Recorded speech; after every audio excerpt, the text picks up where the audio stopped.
Tada! Flyers pivot before they move, not after. You are correct. We never did that. Unless you're talking about, like, sometimes I moved the flyers and then I adjusted it to make sure it was pointing from where it came from. So I was more adjusting to make sure I wasn't pivoting. Because when you pick it up and move the model, and then you look, you're like, wait, I was over here, he's tilted, so you had to tilt him, just to make sure. So that wasn't pivoting, though, that was correcting to make sure it was a straight line. That's the only thing I ever did after moving. So you are correct.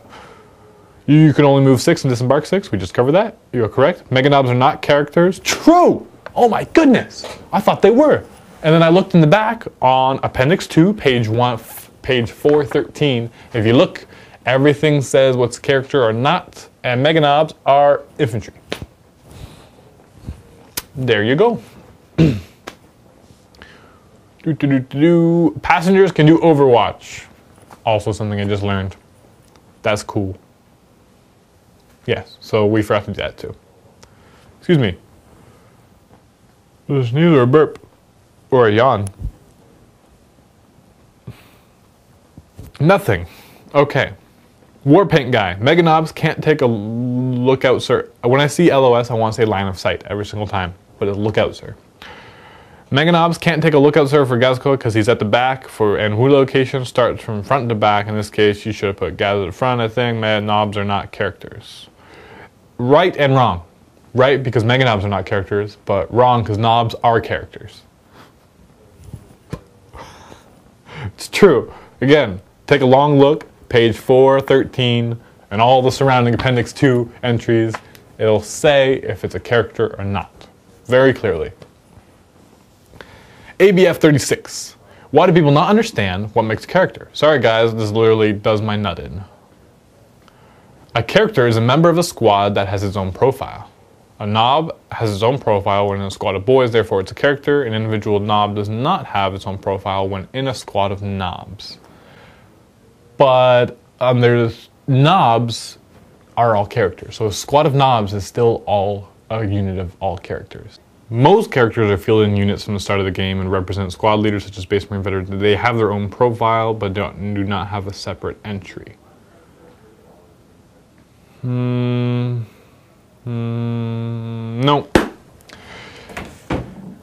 I'm sticking with, because at the back, the very back, page 413, it says that knobs have they're all characters. So it's in the squad, and it doesn't give a difference, but it's interesting because they left out some things. Like, for example, the special characters for orcs, like, Badruk. For him, he can be upgraded to a bunch of flash kits. Wow, my brain is not working. Why not? I don't understand. Anyway, so yeah, so he can upgrade to a bunch of Meganobs. It doesn't put him in the back of the codex, but he has a separate profile, and so he would be a character. So that's like, you read it, okay, that's very much so a character. But then there's other ones where, like, for example, a knob and a bunch of boys, if you read the character, that would be there. You wouldn't need to put that in the back so much. Like, why? I guess because it's a special character, but a group of knobs, it says very clearly that a knob is a character.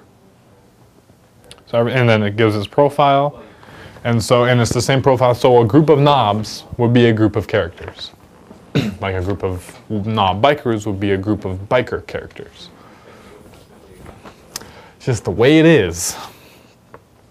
And they might fact it differently, but up to my understanding and reading through, there's nothing that says against it.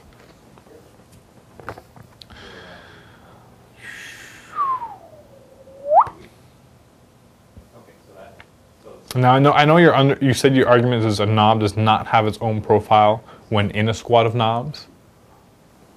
And so it wouldn't be a character, or it would only be a character. But if you think about it, it's the same model. And so he'd be a character at one point in your army, but he's not a character in the other point, even though it's the exact same statistics and models and the same war gear, which you could do. If anything, the knobs have access to even more war gear, and it talks about characters having access to more war gear and more diversity, which knobs very much do. And each knob can be upgraded differently. And so each knob can have a different profile, because each knob can be each individually upgraded how they want. Now, you could argue that, you could upgrade special weapons in your squad, and I'll change them like Death Company, for example. You can do crazy stuff with them. But it's only like one per, but even then they're not characters. I don't know where I'm going with this, but knobs do have their own profile with each other. It's the way I'm ruling it for now for my games. So unless you could prove more differently or argue better, but you do bring up a good point. It's not 100% clear. I'm sticking with group of characters. Dagata. Did he forget to roll for cover saves for Ludus? Probably. Tyranid fan 9.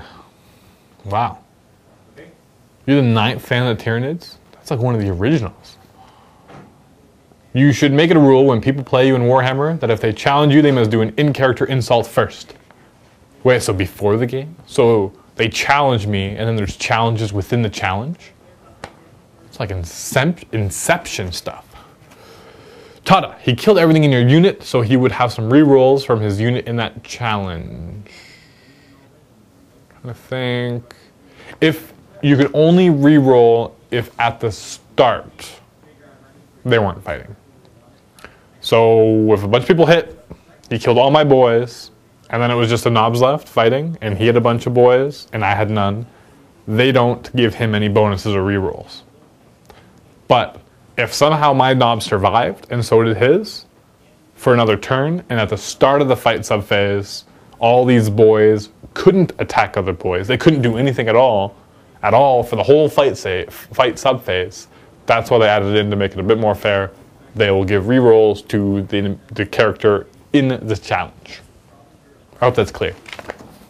So I originally thought so as well, but you can only cheer on, or whatever it's called, let's get them boys or something, if they haven't fought at all during the whole subphase, or they won't.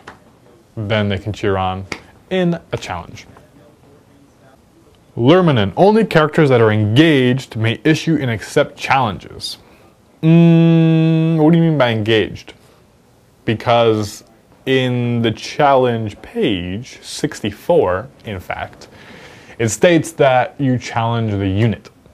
And then within the unit, you can elect a character to accept a challenge or just deny the challenge altogether. You don't choose a character to deny the challenge, you just deny the challenge. And if you deny the challenge, then he picks a character in your squad that cannot fight. Whatever he wants.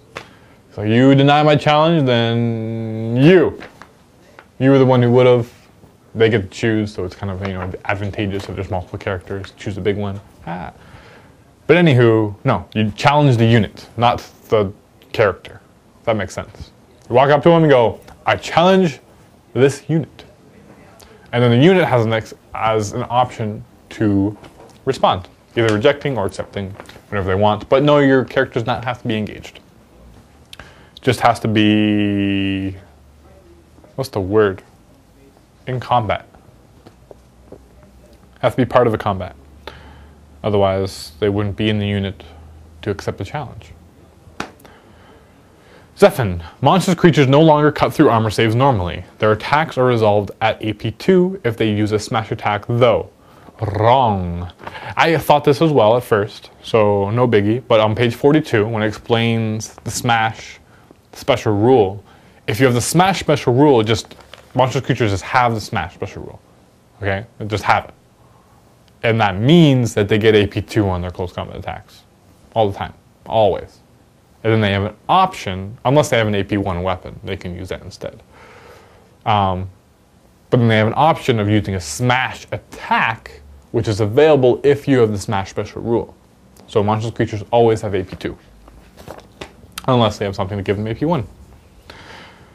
Rich9517. Isn't 4 now weapon destroyed and no longer a 3? Might be wrong, might have missed the die roll for it. For the big shooter from the battle wagon, that is. Sorry, scrap that. +1 for open topped. Thanks for correcting yourself. Good job. But yes, you were correct. Everything is correct that you stated. Good job. Plantagonox. You know, Dan, that at the assault with the Squiggoth, models should have been removed from the front, just like with shooting. This could have potentially killed your war pet. Correct, but when it's in close combat, if everything's equidistant, which were like 7 models around it, I choose who dies. And so to save time and not, because the Squiggoth was like kind of over and you're like going and the boys are like over each other, and so it's like you pick it up and they all fall over. I counted, I knew how many boys were going to die in the front, and I took them off the back because I knew they were immediately going to make a 3-inch pylon, so I was saving time. But you are correct, you must take them from the front, and so I did calculate beforehand, and whether I took them from the back or the front made no difference in this case. A lot of times it does though, and so there's lots of time-saving techniques, but at the same time, make sure you do the rules properly, make sure you're not cheating yourself or your opponent.